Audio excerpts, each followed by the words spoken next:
convert the decimal number 24 into its equivalent binary number অর্থাৎ দশমিক সংখ্যা 24ক ইয়াৰ সমতুল্য দ্বৈত প্ৰণালীৰ সংখ্যালৈ ৰূপান্তৰ কৰা বুলি কেনে কৈছে এতিয়া 24ক আমি কেনেদৰেনো বাইনাৰী নাম্বাৰলৈ কনভাৰ্ট কৰিম হেতু চাবা আমি কেনেকৈ কৰিম 24ক আমি 2 ৰে হৰণ কৰিম বাইনাৰী নাম্বাৰত সদায় 2 ৰে হৰণ কৰিব লাগে সদায় কি হেৰে হৰণ কৰিব লাগে 2 ৰে হৰণ কৰিব লাগে 2 এটা যেটা 2 ৰে হৰণ কৰিলে 24ক কেইবাৰ যাব 12 বাৰ যাব ভাগশেষ কিমান ৰব 2 ৰে 24ক হৰণ কৰিলে ভাগশেষ কিমান ৰব ভাগশেষ ৰব 0 0 টো সাইডৰ ফালে লিখি দিবা 0 টো কোনফালে লিখিবা সাইডৰ ফালে লিখিবা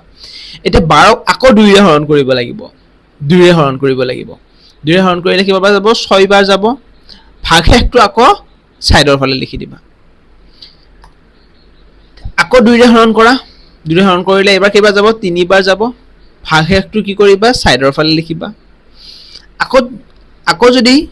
2 ৰে 3 হৰণ কৰা কেইবাৰ যাব এবাৰ যাব ভাগশেষ কিমান ৰব ভাগশেষ 1 ৰব 1 লিখিলো আকৌ 2 এবাৰ 2 কেইবাৰ সৰি একক এবাৰ 2 ৰে হৰণ কৰা একক যদি 2 ৰে হৰণ কৰা কেইবাৰ যাব একক 2 ৰে হৰণ কৰিলে এবাৰো না যায় কিন্তু ভাগশেষ কিমান ৰব ভাগশেষ ৰব 1 ভাগশেষ ৰব 1 এতিয়া এই যেটো সংখ্যা আমি পালো এই সংখ্যাটো যদি তলৰ পৰা লিখা ইয়াকে কোৱা হয় বাইনাৰী নাম্বাৰ বুলি কয় অৰ্থাৎ 24 সংখ্যাটোক আমি বাইনাৰী নাম্বাৰত কেনেকৈ লিখিম 1 তলৰ পৰা লিখিব লাগিব 1 1 0 0 0 এইটো হৈছে 24 সংখ্যাটোৰ বাইনাৰী নাম্বাৰ